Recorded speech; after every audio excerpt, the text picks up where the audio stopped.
So, welcome to the Transformational Selling podcast, the podcast for sellers, sales managers, for entrepreneurs, and anybody looking to improve their sales and sales techniques. I'm Steve Lowndes. I'm Bryn Thompson. And we're directors of New World Selling and co-authors of the book Transformational Selling, How to Adapt Your Sales Style to the New World. So, welcome, Bryn. We did the pilot episode last week. Yes. And we decided, against the better judgment and advice of practically everyone who listened to it, that we thought we'd do another one. Of course. So we're back in second time round. Great to see you. So let's start this one the way we intend to start every podcast. What's caught your attention in the last week? Well, it's been quite interesting in that I've been doing a lot of accreditations for a particular business. I won't name the company. And I've seen some good things and I've seen some things that I would do differently. The biggest one for me is the presentation of a proposal. Now, the way I would present a proposal would be very different from the way I've seen it done. When they are presenting a proposal, pretty much the second slide is the price, and they will run through a quotation with a customer, as opposed to maybe having 2 or 3 key win themes that they've captured in the discovery, and then going through each win theme to justify why their particular business should be chosen, and building the value before you actually get to the price. And whilst their prices are not unreasonable, I would say they're a premium brand. So with a premium brand, as you know, you're probably never going to win the deal on being the lowest cost. So it wasn't just one, it was most of the people. It was kind of the structure of the company that's what they would do. For me, they weren't really presenting a proposal, they were presenting a quotation. And presenting a quotation on its own means your real default for the client is often, so, why is it that price? Interesting. I guess it's, I don't know, probably slightly better than the usual sort of proposal we see, which is probably 6 pages of here's how we were founded and where we were. So I guess it's one better than that. But you're right. I think there's a really important element here of reflecting back and almost kind of reminding the client, because I presume they've done a discovery call first. They have done a discovery. Yeah. And some of the information they capture in the discovery is valuable. It then tends to come after that as a justification for the price rather than the other way around. So whereas you want to lead with that. Flipping it, isn't it? Yeah. So you want to lead with that. You want to lead with, well, here's your outcomes and here's some of the challenges and issues you've got. Let's have a look at how we solve it, and then let's look at some financial options around that. Yeah, and don't get me wrong, there's some good things. Their ability to handle resistance from the client, their ability to articulate the value proposition is good. It's just a question of, I would restructure it. It reminds me of the famous Eric Morecambe quote. They've got all the right notes, but just not necessarily in the right order. Yeah. Absolutely. Brilliant. Well, interesting enough. So what's my biggest takeaway this week? Interesting enough, so I got a cold call on Monday. So I received a cold call. I don't get that many, but I took it. I knew it was going to be a cold call because Apple now told me that it was likely to be spam. But I took the call anyway because I always do. And it was interesting. So it was from a financial services company. I say financial services. They were an investment company.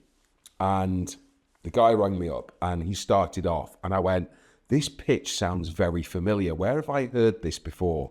And then I suddenly realised this sounds exactly like the Jordan Belfort pitch on Wolf of Wall Street. And if you remember the scene when he's there and he's talking about, and everyone in the office stops to listen to him and how he's pitching this thing. And it was just certain key phrases. And I just went, this sounds like you've taken that script and then adapted it for this, which was obviously instantly put me off straight away from that perspective. But even kind of reflecting on that, and it's always useful to listen back, there were certain things straight away that I was thinking, I mean, sounding like Wolf of Wall Street, that's never going to be a great element into it. But there were a couple of key things that I think were I think big red flags for me anyway about this cold call. First thing was up front, he led in with, he started off with, you spoke to one of my colleagues around 6 months to a year ago, and we talked about this, and you suggested now might be a better time to call back. And I'm thinking, I absolutely am sure that I did not speak to anyone in your business. That didn't happen. I don't get all that many cold calls. I'm pretty sure I'd have remembered it. So straight away, it's kind of got my back up going, look, if we've never spoken before, just be transparent. We've not spoken before, Steve. Yep. I'm totally okay with that. But this idea that trying to manipulate me into, and I'm going, particularly if you're trying to sell investments or investment opportunities, trust is massive. And you're not going to earn my trust by starting with a lie. So if you're going to open with something that's a lie or a mistruth, it's not going to get you very far. Secondly, throughout the entire call, he didn't ask me any questions until towards the end. And again, I appreciate it was probably at the more transactional end of that, but I was expecting a few more questions. I'd expect a bit more engagement, trying to get more opinions. I'm happy to have a conversation with any cold caller, but in this particular case, it was pitch. It was quite a very, very salesy pitch, and having led with a lie, it was very off-putting for me. So I think, what I took from that is transparency is key. Even when you're cold calling, be just absolutely transparent and honest around what you're doing, and ask questions and engage.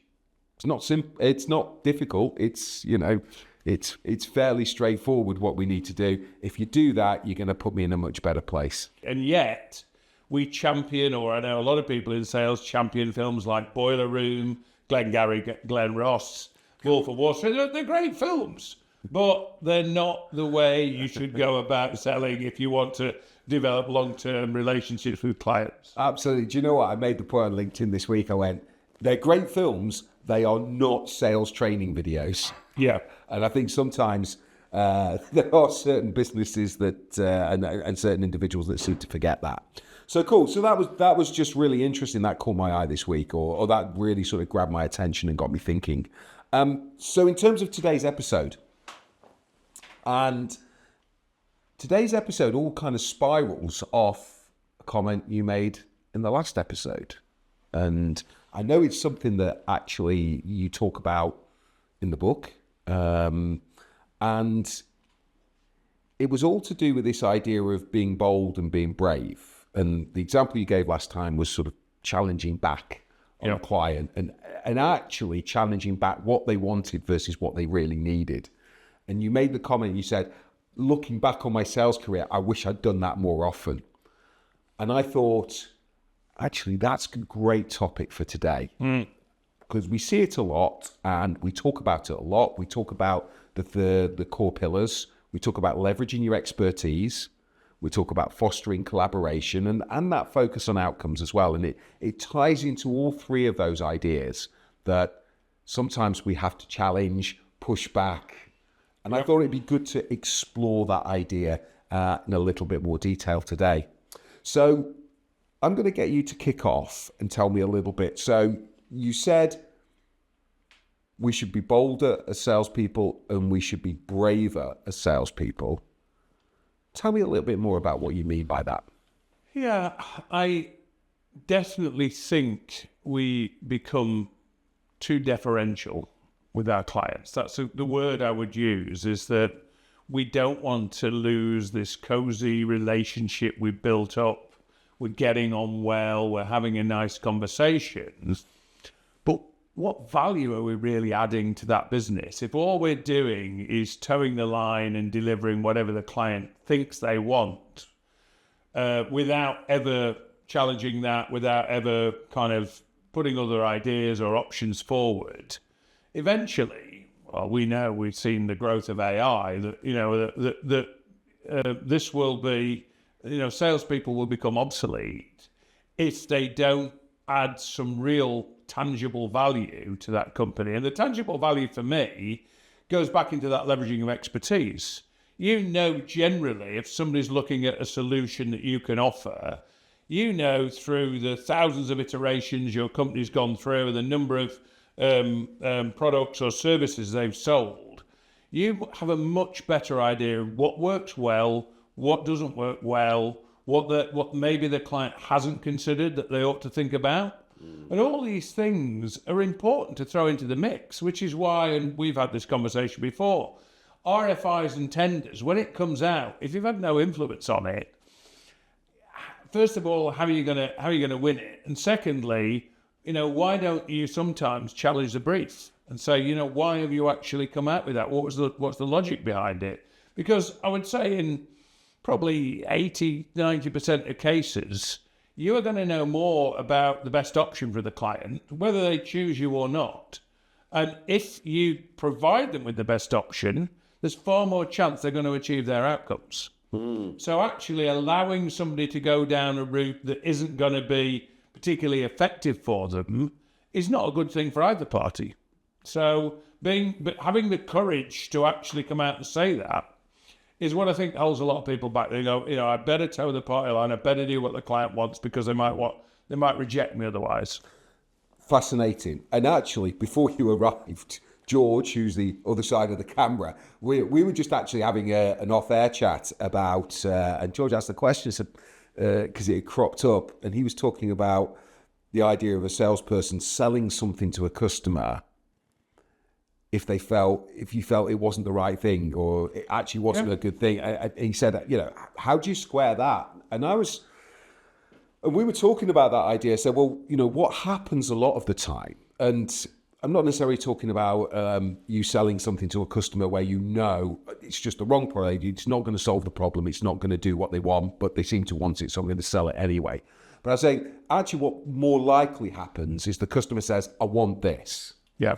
And it might not be the best option, or it might be, I want this, but I don't want that, and I don't want that with it. And you kind of know, actually, it's better for you to take that, or to have that, or to spend more in this area. But I know that for a lot of salespeople, and it goes back to what you said before, trying to avoid friction in the sale. So you've got a customer, and you think, well, what they're asking for will probably do a job. It might not do everything they need. They probably need that as well. But it's easier, as you said, just to toe the line, not to create any friction.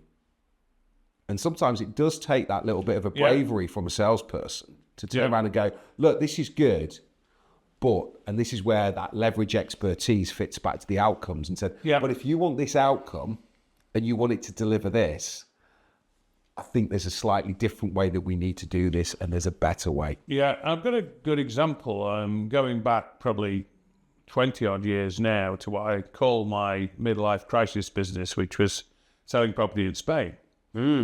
And it was a very interesting business that ultimately went like that, and then the market dipped, and so we had to get out of it. But at the time when it was really buoyant, people would come out and you'd meet them at Malaga Airport and you'd say, what sparked your interest for coming out here? Oh, we want to buy a finca in the hills. Finca's like an old farmhouse. Oh, yeah. So what's your rationale? What's your rationale for that? Well, we want to ultimately retire, in sort of how many years? Oh, probably 8 to 10 years. So what do you want to do in the meantime? Well, we'd probably come out 2 or 3 times a year. What would you do the rest of the time? Well, we probably want to rent it out. So they were going down a route that was clearly the wrong route. If you wanted basically a rental property, you wanted somewhere that was half an hour, 40 minutes from the airport, that was probably quite close to sea and beaches, and infrastructure and shops and restaurants and everything else. The finca in the hills that would be going down a dirt track that nobody would even find was an hour and a half away. Yeah. Inland. So you'd have to realign your client's thought process. You'd have to basically get them to change their mind. And that's kind of the whole essence of good sales practices, really. How do you influence and persuade that person that what they're doing is probably not the best option without telling them that they're wrong? Yeah. And generally, because of that, and then we might have made less money on the property if they bought a 2-bedroom apartment as opposed to, a country house in the hills. But nevertheless, I kind of knew that was the right thing, that was the better thing for them. And customers are going to come back, they're going to recommend you. They're going to give you good reviews if you do all that stuff. Whereas just towing that party line and going on with what they say, you're going to end up helping them to make a poor decision. Yeah.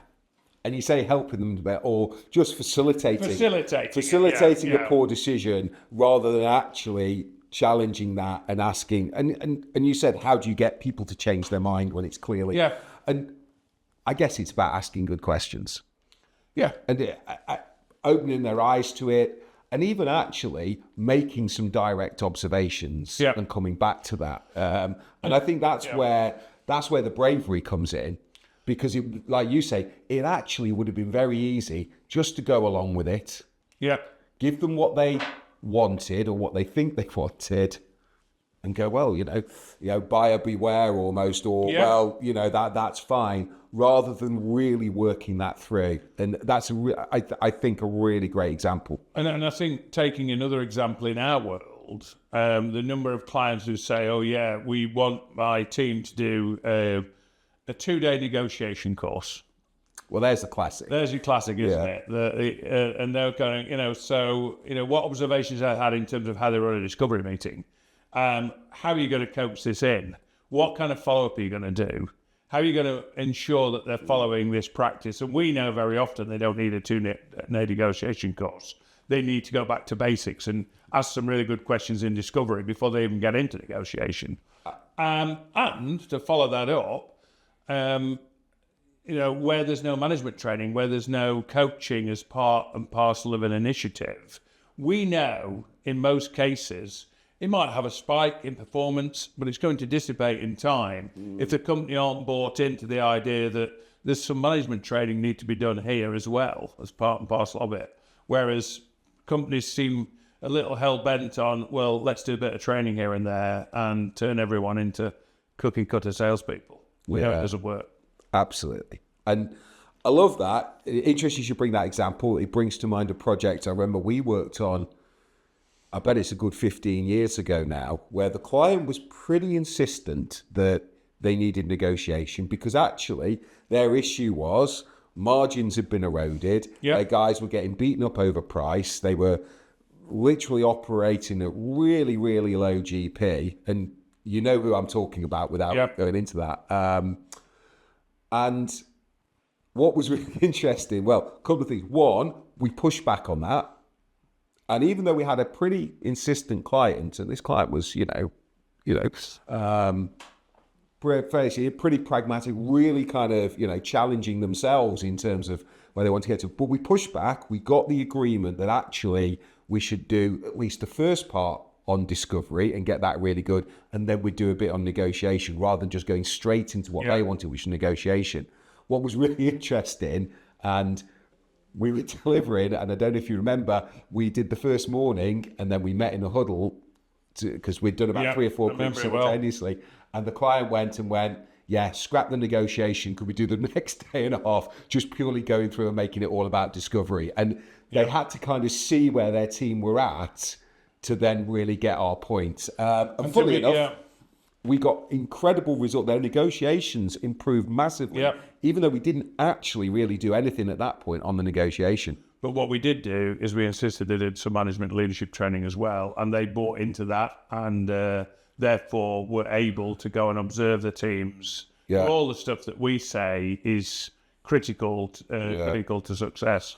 Actually, what I loved about working with that client was, although they were challenging at first, I think once they saw where we were coming from, it was incredible how they actually then followed suit. And their leadership team, actually, that management team that we then did that training work on, again, I've never seen a group take it on board in a way that they did. And that's why they got the results. Was it through great training? Actually, it was through brilliant application of it afterwards, and that it really made a difference. But great example there of, us challenging back. We did a good job of challenging back. And actually we got the result. They got the result. I say we got the result. They got the result that they wanted. Yeah, I think going back to the becoming bolder and braver, if you like, I think there's another factor here, not just the challenging of the client's thought process. It comes back to this fostering collaboration. making sure your client's putting skin in the game at each stage of the process to test their level of commitment to move forward with you. And absolutely, one of the biggest issues I see is that next step is often a one-way street. Yes, we'll send you a proposal. Yes, we'll send you a quotation. Yes, we'll send you more information or revise it or whatever else. And they're not getting much back at all. But when they do, it's quite surprising how often the client is prepared to commit. And one of the things I see that's missed an awful lot is who else needs to be involved in the process? What's their role? How does it ultimately get signed off? All those questions often are left hanging. And I feel that is also, I don't know whether I got the right to ask that question. As simple as, what's the chances of you being able to find additional budget if you really wanted to achieve this?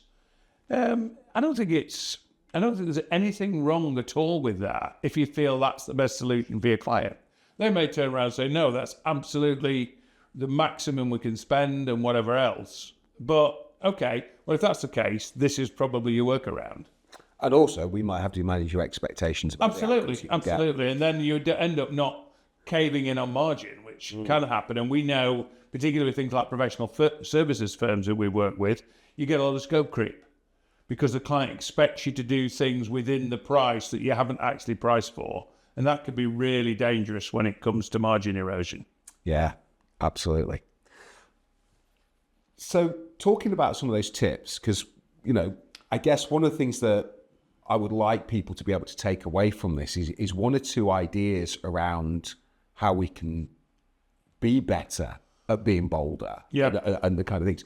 And I think you hit the nail on the head there when you said it's about asking those questions. And there'll be times when you're in, and whether you're on a cold call or you're in a discovery call or you're presenting a proposal, there'll be times when there'll be a question that you'll think, I really want to ask that question. But have I got the right to ask that question? And how do I do it in a way that, and actually I think it's a good thing. If you're feeling that, if you're feeling there's a question, you go, I feel uncomfortable about asking it, then it's probably a good sign to me that you probably should be asking it. Yeah. If you, the question is how to do it. And I said, well, actually, here's a really easy way. Just start off and say, that's interesting, 3 interviews. Can I make an observation here? And I said, and in the history of the world, you say, can I make a direct observation, or can I make a point here? Everybody goes, nobody ever goes, no, I'd rather you didn't. Yeah. And that is the key for me. And I think actually you can preface a lot of that. So if you're feeling slightly, I want to ask that question, but it feels difficult. Yeah. Start with, can I make an observation here? Or actually, can I ask you a direct question? Yeah. Or if you're feeling such a line and with a smile on your face, can I ask you a cheeky question here? And I think once you've done that, you've set the scene. Actually, no real question is off limits at that particular point. And I think just being able to use that as a way of broaching it in gets over that initial piece. Whatever question you then ask is probably nowhere near as direct or as challenging as the customer thinks it's going to be. And as a result, I think you get a great response to that. I think it does one other thing as well in terms of the dynamic between you and the client. And weirdly, this morning I had exactly that call with the founder of a recruitment business. Yeah. Where I said, look, I've spent three times now, I've been to your offices. I've got some observations. Are you okay for me to share them with you? Yeah. And he actually said, I would love that because I don't really have an external person who's giving a kind of helicopter view of my business. And you run a little bit of a risk because they may be completely different, but they align very clearly with his observations. And I obviously confidentially won't go into them. But what I feel it did was it enhanced the relationship we'd got rather than detracted from it, because he valued the fact that I had a kind of an independent opinion, and fortunately most of it aligned with his. But one issue, he actually started to rethink because he'd got in mind what he was going to do next. And I said, well, I can see some issues that might rebound on you if you did that. I pointed those out, and he hadn't really thought that through because it would have affected other people in his business. So it was a really good conversation, and it ended up with saying, kind of, when are we going to do our next intervention? Yeah. Can we do something next month? So I think maybe it's the stage of life I've got where I don't really think there's any fear attached to that of, if I burn this relationship, I burn it. But I only want relationships where the client will actually listen. Well, I think that's a really interesting point that you make because, and this goes back to that whole bravery piece. You go, if the client is going to be offended or put out or whatever by you making an observation or you asking a more challenging question, then actually they might not be a great client for you to work with. I mean, certainly not in our business, but probably for most businesses. And actually, if you think if this is going to be an issue, me making an observation or challenging the thinking or saying, if that's going to be an issue right here at even at discovery stage, what's it going to be like when you're trying to negotiate and actually get this deal through? Yep. What's it going to be like for your customer success team when they're trying to implement something and your client's got a very fixed view? And therefore, actually, it may not therefore be that successful. The client will churn. And you know what? That kind of frictionless sale by not challenging early on just ends up creating, I think, sometimes problems further down the line. The reality is, though, is actually if you are prepared to challenge, but you do it constructively and you focus back to the client's outcomes and say, well, actually, this is what you're trying to achieve. Actually, 99%. And the more, I think sometimes the more senior the decision maker, the more open they are. Very much so. And that's been my experience as well. Yeah, because they don't really, people like that take into account other people's opinions. They don't, it's not that kind of ego getting in the way. They're going, if this can help me to get where I need to be, I'm going to listen, whether I agree with it or not. I'm going to take that on board as a consideration. Yeah, perfect. So the bravery really comes in, and I think the top tip there is, if you're feeling uncomfortable about asking a question but you think you should, or you feel uncomfortable about making an observation you think you should, well, actually, you probably should. There's that feeling of discomfort that tells you should do it. Open it up with something very simple. Can I make a direct observation here? Yeah. Can I ask a direct question or whatever to preface that? And that's your lead in. And that almost gives you permission then to make your observation, ask your question. Yep. And 9 times out of 10, and it goes back to what you said on the last episode, so many times I think, and I've been the same, I haven't done that. I haven't asked that question. I haven't been bold enough to do that because I felt a little bit uncomfortable, particularly early on in my career. And I'm thinking now, you look back and you think, actually, if I'd done that so much more often, how much more effective could I have been? So we're now at that stage, my favorite bit. Okay. This is where you're going to throw me a curveball. I'm going to throw you a curveball. But as I pointed out before, I can only throw you a curveball if you ever prepped for anything anyway. And as you never do any prep, everything in your world is a curveball. So what the hell? So in this particular piece, what we're going to go with, it's Bryn's soapbox time. So you've got 30 seconds to get on your soapbox. This is the topic that I'm going to give you this week. I think they would be good in sales because they've got the gift of the gab.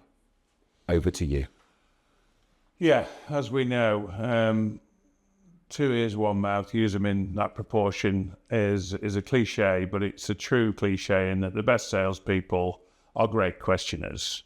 This idea that somebody's a born salesperson because they've got this massive personality and they love to talk does not always ring true. I think it's important that you have confidence and you're a good communicator, but part of being a good communicator is you're a good questioner and you listen actively. And the art and the magic, if you like, is it the discovery. And we know that a really great discovery meeting is a conversation between two people where you really start to understand those challenges and you probe further. And the probing further actually goes back to the bold bit, that we don't always probe further because we don't like to go, so what are the consequences of not going down that road, or what's the impact on the business if you did that? So I think this fallacy that you've got to have the gift of the gab. I've actually met and interviewed and even hired in the past people who may be seen as relatively introvert sometimes, but they're really good questioners and listeners. So whilst I think it's important to have a personality, you don't have to go and tell your client chapter and verse about what you do. It's one of the worst things people can do, that 50 PowerPoint slide deck or those 80-odd credential slides that you've got. Put them away in a drawer and spend most of your time in that first meeting finding out what the client wants to achieve and what's getting in the way of that. That's not the gift of the gab. That's great questioning and listening and probing. Excellent. How ironic that you spent slightly longer than 30 seconds talking about the gift of the gab. But I thought there'd be quite a lot to come out from that one. So great. So we've got to the end of the episode. We've talked about being bold. We've talked about being brave. I think this is a topic we will continue to keep referring back to in future sessions, because I think it's such a key area. And particularly, I think for less experienced salespeople who, quite rightly, or I get it, are very nervous about creating friction in the sale, actually. But as anybody with any kind of science background will tell you, if there's no friction, there's no movement. And I think that's really key. Yep. So, thanks for taking part. Thanks for sharing your thoughts, Bryn. Always been a pleasure. Look forward to seeing you on the next episode. But for now, it's goodbye from me, Steve Lowndes. And goodbye from me, Bryn Thompson. If you're enjoying the Transformational Selling podcast, hit the subscribe button. Alternatively, if you'd like to find out more about transformational selling, then check out our book, Transformational Selling: How to Adapt Your Sales Style to the New World, available from Amazon in all formats, paperback, ebook, and as an audiobook too. Look forward to seeing you on the next episode.